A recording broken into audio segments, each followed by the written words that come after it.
Are on Perek Yud Daled. We just did the first pasuk, so we'll repeat the first pasuk and we'll really get into Shimshon today.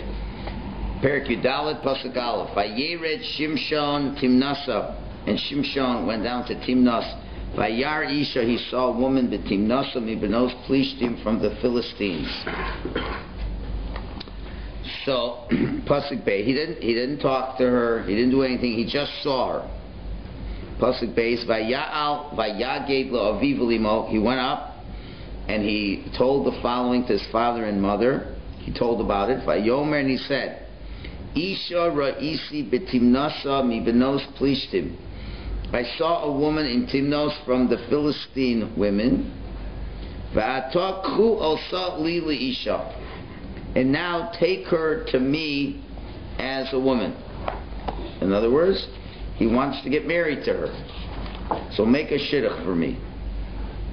Now obviously, this doesn't look good on the surface. Because what he basically is asking is, I found a nice non-Jewish woman, and please arrange the marriage for me. As in those days, people deferred to their parents to make the wedding arrangements. So he asked his parents to take care of the marriage between him and the woman. So, as we said last week, and why this now all these things begin to make sense, is that based on Yaakov's prophecy about Shimshon, that he'd be a snake on the road and a viper on the path, so Shimshon understood that how he would have to wage his battles against the Plishtim. And just like a snake blends in the terrain and is hardly noticed, so too Shimshon would have to blend into the Philistine terrain and live amongst the Philistines. Then he would seek out opportunities to pick fights with the Philistines and attack them, and their attacks would look like personal vendettas that he had with them, as opposed to doing things on behalf of the Jewish people. That was what he understood the prophecy to be. And therefore, the first step, obviously you want to blend in amongst the Philistines, is what? Marry a Philistine. That's the first thing. So as soon as he saw a proper woman, so he tells his parents to arrange the wedding.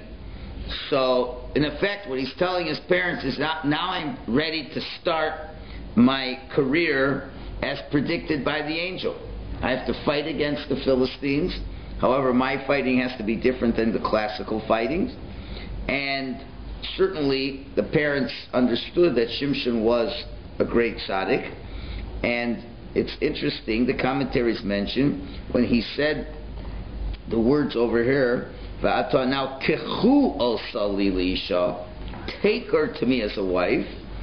We understand that the word take in Hebrew, in biblical Hebrew, it's the same terminology that's used for marriage.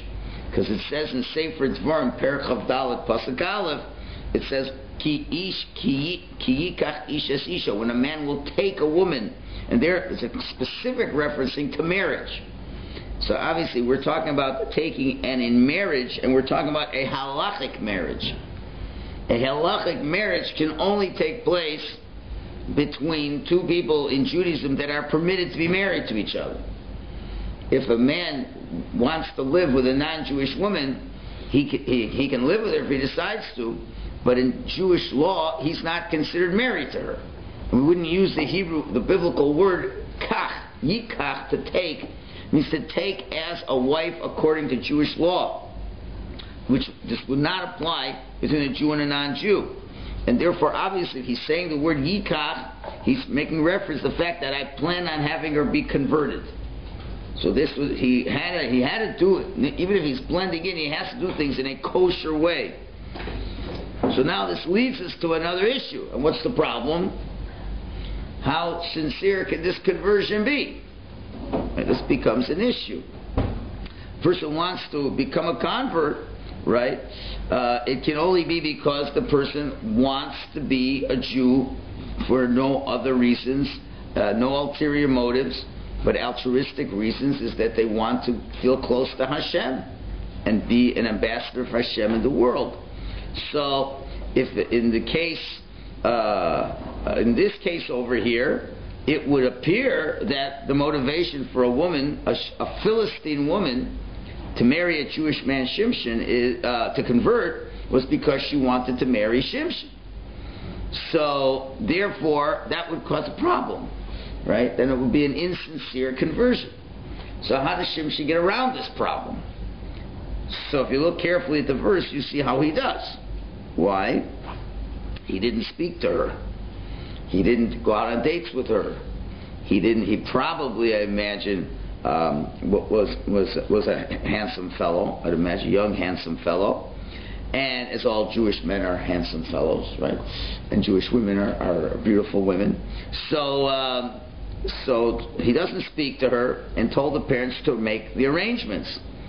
So therefore, he's trying as much as possible that there should be a strong probability that her conversion was done with a sincere desire. And it wasn't. The parents would go to her and say, would you like to marry a Jewish boy, without knowing him? That's the point. He saw her; she didn't see him. Now, if she would be willing to convert without really falling in love with him, as it were, then there could be some sincerity. Now, obviously, as we'll see in the next verse, obviously Shimshon had to see something special in this Philistine woman, right? In other words, he had to notice maybe they were good midos, good character.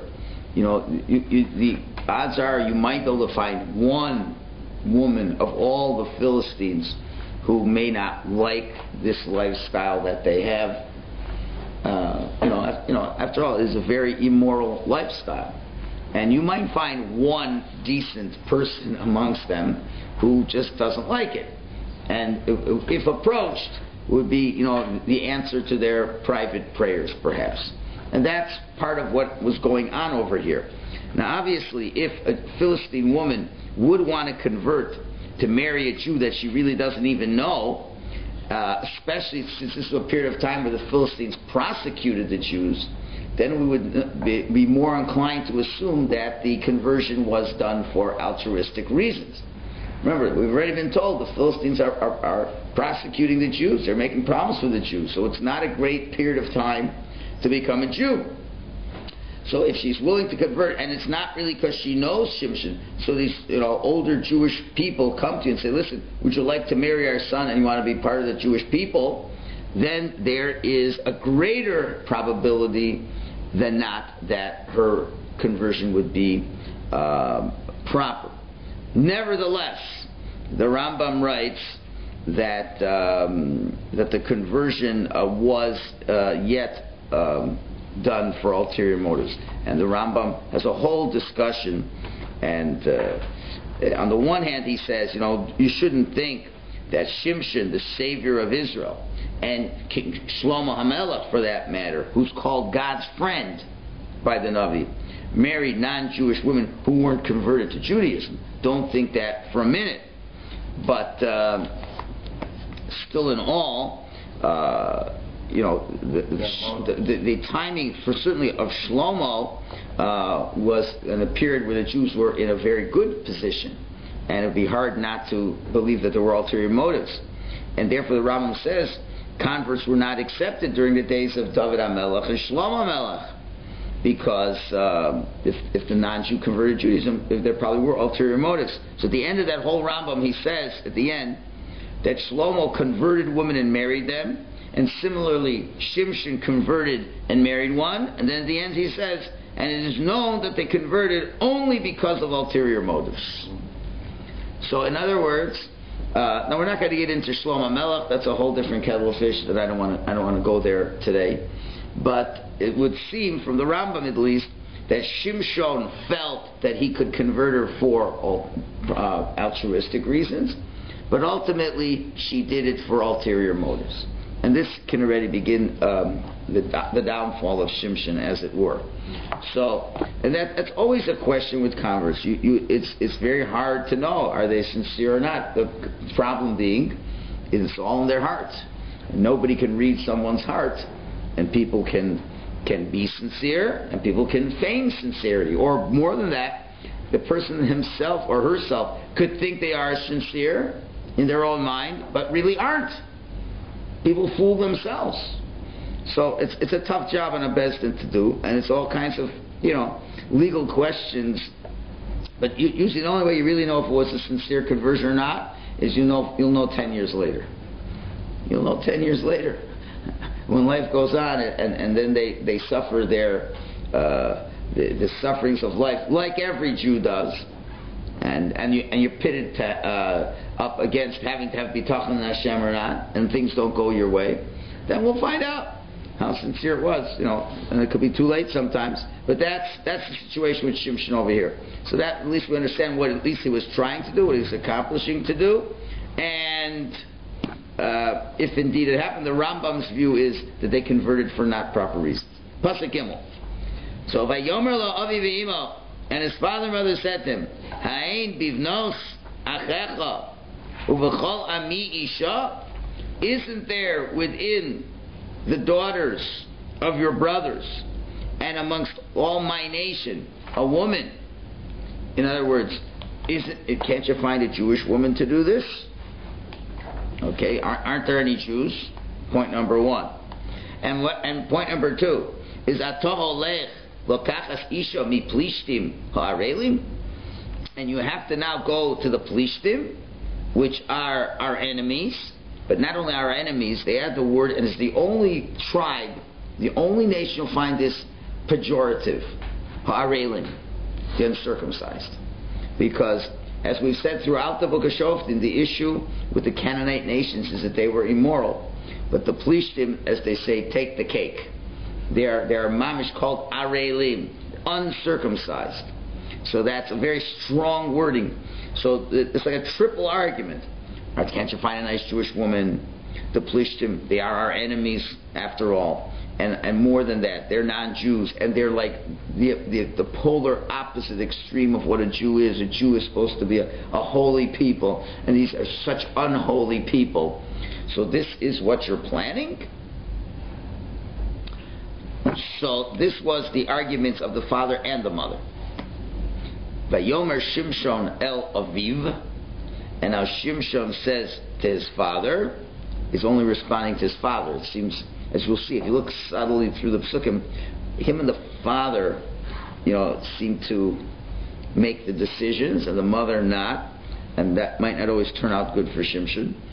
But you notice, the father and mother had the criticisms, but then Shimshon's response was only to the father. He says, Shimshon Aviv, Oso kachli, you take her from me. Kihi yoshra be'enoi, because she is straight in my eyes. Okay, now that's a very important line over here. Now, certainly the parents, again, weren't, they knew that in general he had a mission to destroy the Plishtim. They may not have known to the full extent everything we said, how he has to blend in with the Plishtim, this, or maybe even yes, but they kind of, even if he had to, they found the modus operandi of Shimshon to be quite unusual. It's not the kind of thing, sure, why not? Go marry a non-Jewish woman. Not a problem by us. In other words, they kind of say, like, are you sure this is what you really have to do your mission? You have to go this low, this far in being able to do what you need. Can't you marry a Jewish woman and still blend in with the Plishtim? So clearly, and they're really not, they don't think it's a good idea. So how is Shimshon able to persuade them?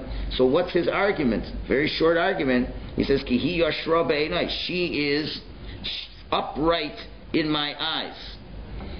So this seems to all of a sudden that wins the argument. No more argument anymore, and they agree. So why do they agree to him? So it's very interesting. The commentaries say that by saying she is Yashor in my eyes, he has not used other terms that would have been more likely terms to use if a person wants to marry a woman.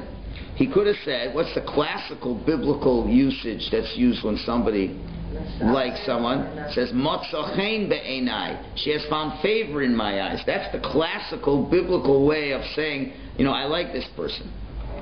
So he didn't say that. He didn't say, she's pleasing to me. None of those words. Those are the usual biblical phrases. He said she is yashar, she is upright. That means it's correct and proper to marry her. And he stressed this idea that she was upright, and more than that, be'enai, in my eyes. So for him, this was enough. He hadn't spoken to her. He just saw her. And here is the point, and there's a theme throughout this story, and probably on Monday we'll go through the piece of Tzadok. He talks a lot about this idea of this yashar, of being upright in his eyes. Shimshon trusted his eyes. His eyes, he felt, and we're really supposed to be the main tool of what he would need to do in order to succeed. And he worked. Remember, the Torah says, "You should not stray after your heart and after your eyes." So, and what's the more critical one? The first line of defense is the eyes, not the heart. It says the eye sees, and then the heart wants.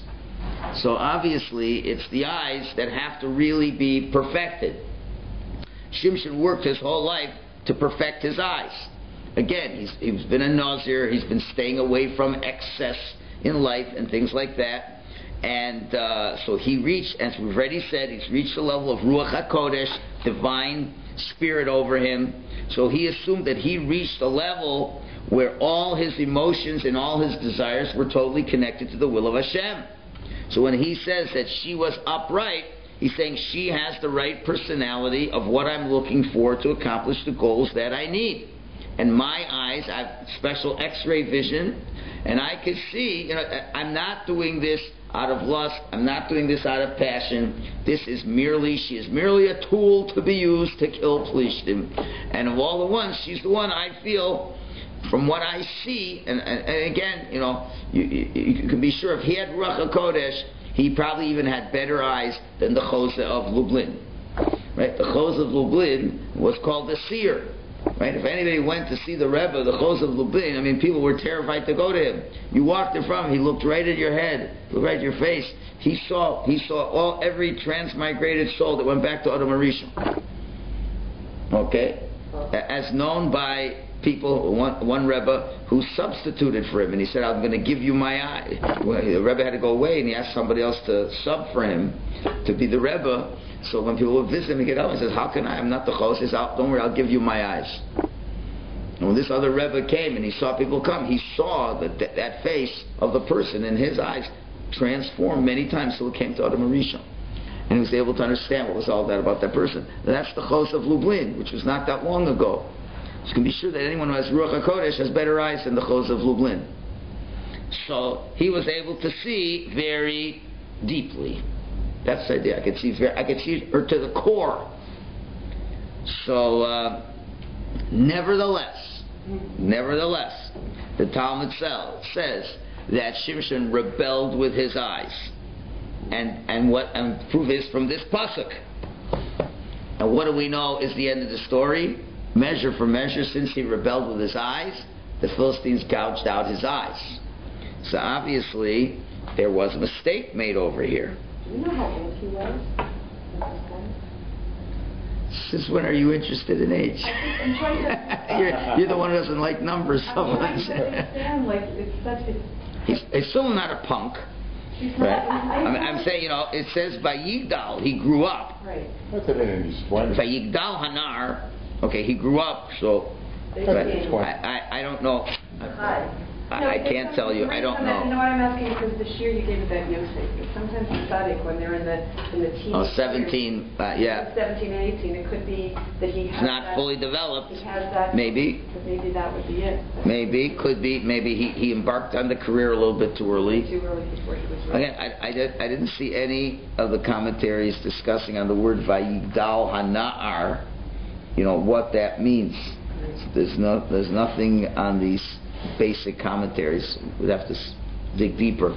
So I don't know. Okay, it's a good thought of direction to try to see where the mistake came from, right?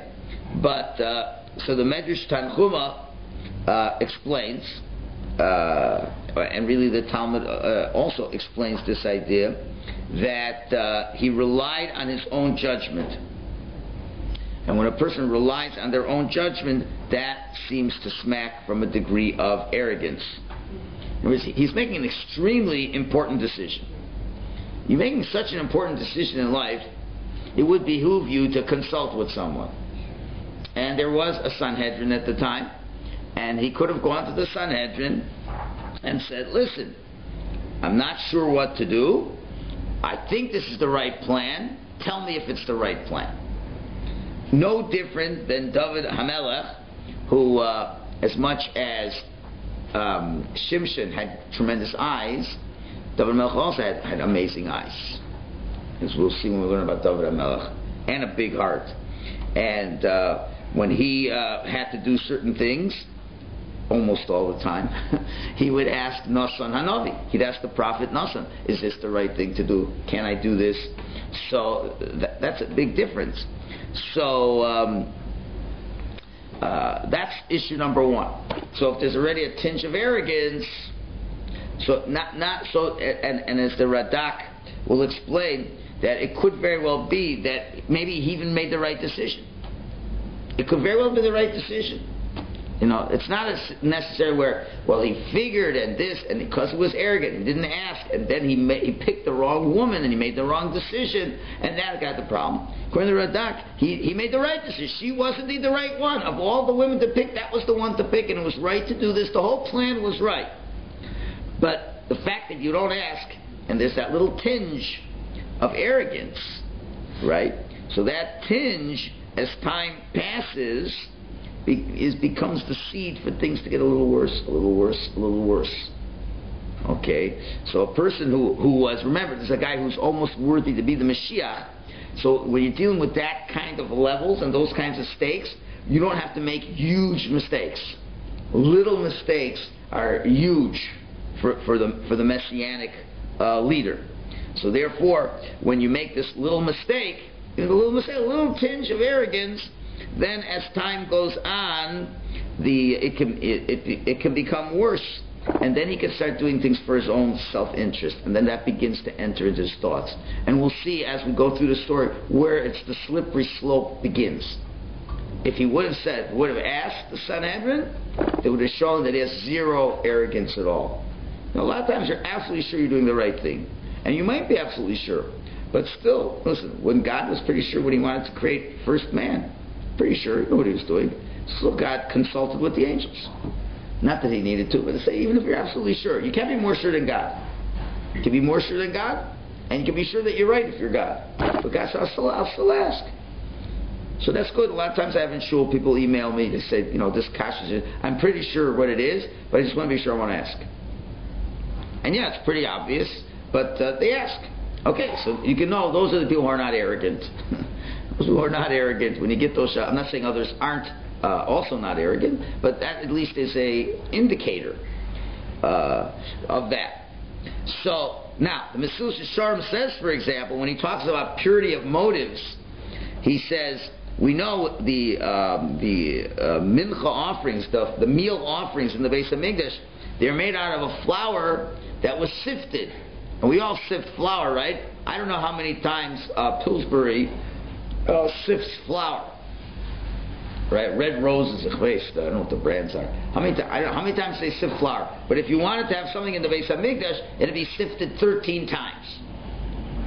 I imagine that would be a lot of sifting.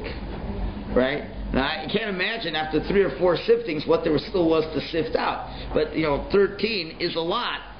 So obviously, that will purify everything. So similarly, the Michalowicz says that a mitzvah can only be brought up on the quote-unquote heavenly altar until it's been sifted 13 times. You have to check through it so many times to make sure, is there any tinge of self-interest? Is there any this? There's 13 thresholds that it has to cross before you can be sure that this is a pure meal offering that you're bringing to Hashem. So, and you have all kinds of examples where people do the right thing, and you have to remember, there's a very important rule, and we have this in the halacha with Pinchas, with the halacha, a person is boel, an aramis, kanoim pogim bo. If somebody is having relations with a non-Jewish woman, Now this is in the days when we had a Sanhedrin, not now. Okay? The halacha is, and you have a Sanhedrin, you have a Jewish court, if someone is zealous for the Lord, they may kill the person.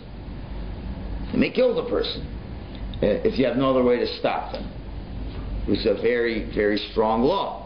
And that was the story with Pinchas, when he saw that the tribal leader of the Jewish, one of the tribal leaders was having relations with a Midianite woman, a Moabite woman. So he asked Moshe, isn't the law that you can kill her?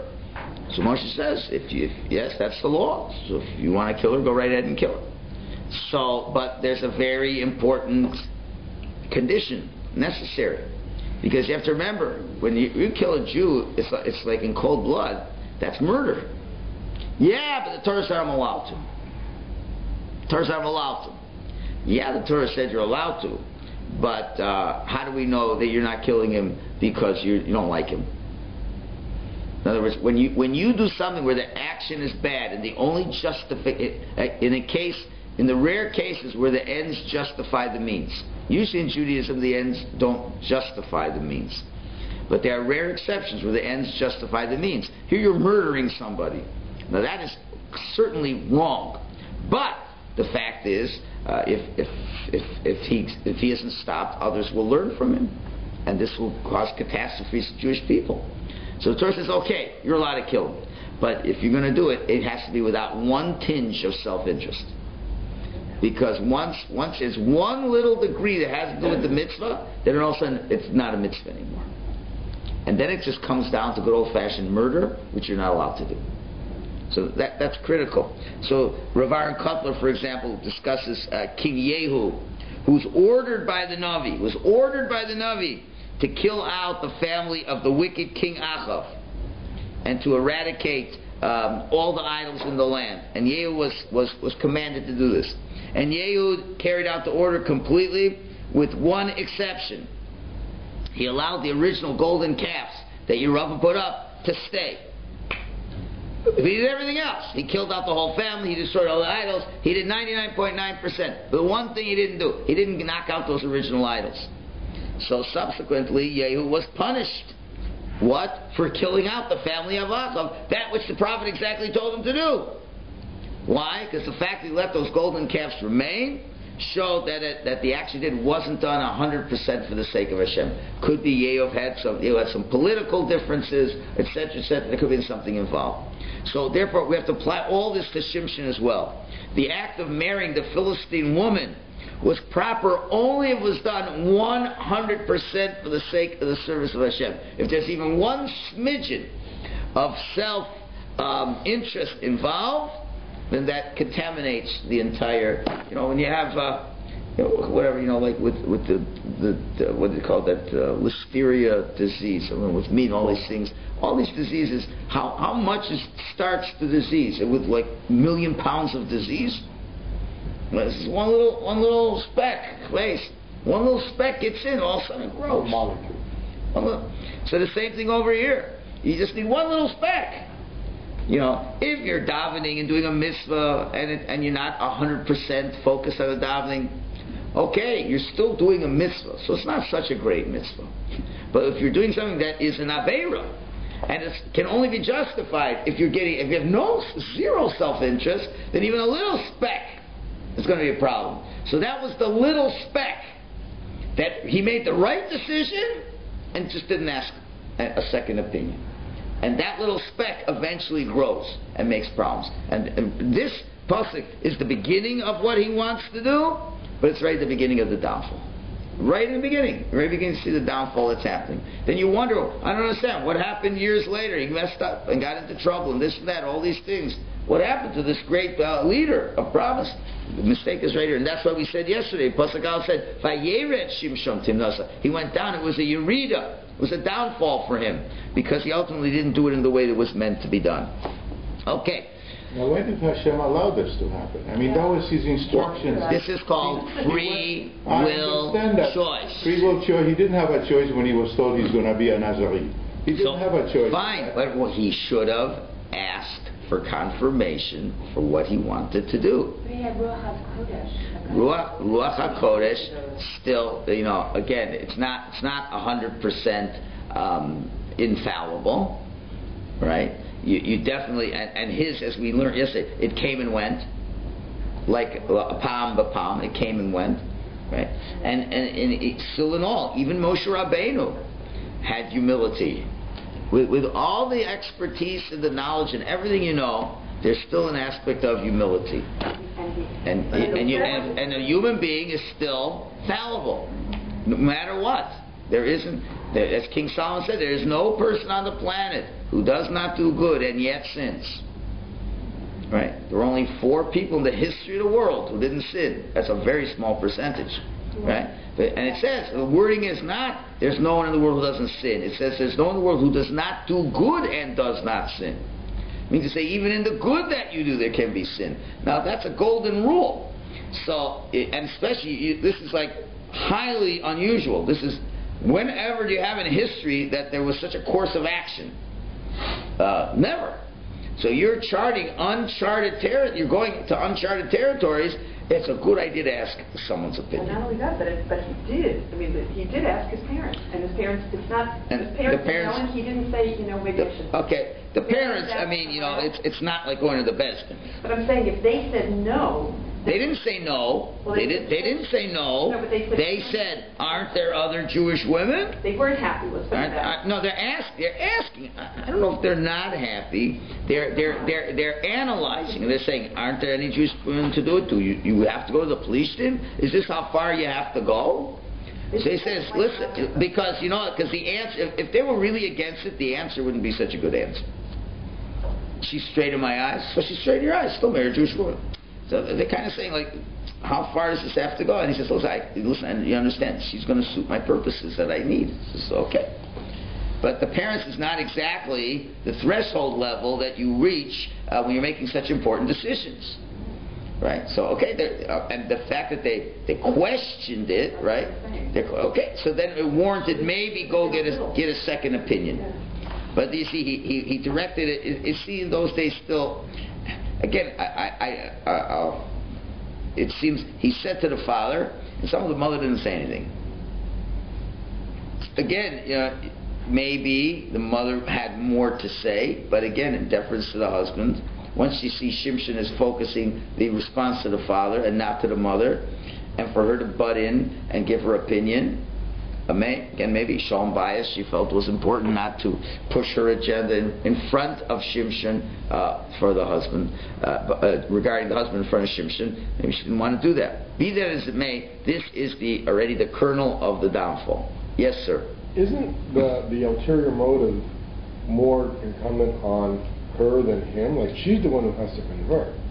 So he might have an ulterior motive to marry her and for her to convert, but if she decides she's converting for true reasons, then isn't that overriding? Like, isn't more focus should be on her reasons for converting? She still has to go to the base din and convert. Listen, so I'm not sure what's your question. I'm saying is, why so much emphasis on his reasons for wanting to marry her?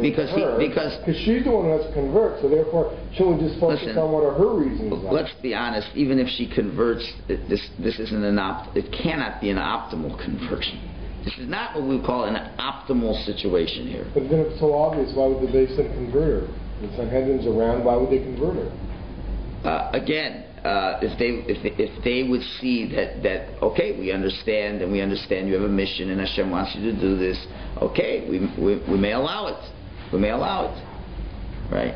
But the problem here is, ultimately her conversion could be proper.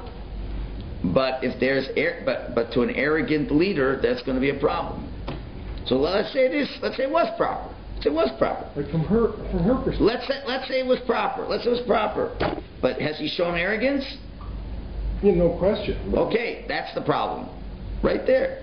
If you have arrogance now, not in marriage, but in his mission. I understand, but I'm just saying that if she really wanted to convert, if she truly wanted to be close to God, and he happened to be the man that she was going to marry, right?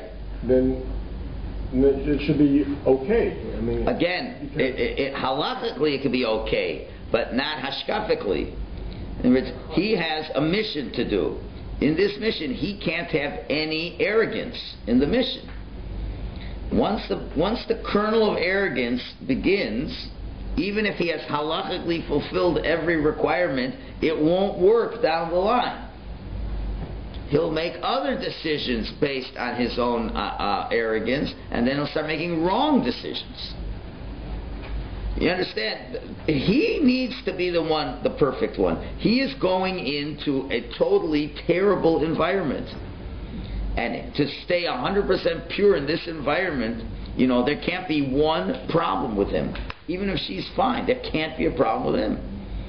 So even if the halachic requirements were met, still he's bringing in a character flaw into the program. And that will eventually be his undoing. That's the issue. But be that as it may, the Rambam still feels, as much as he may have thought it was a proper conversion, ultimately, in the heart of hearts, it wasn't. That's what the Rambam says. Okay, Dalit. Va'avi v'imo.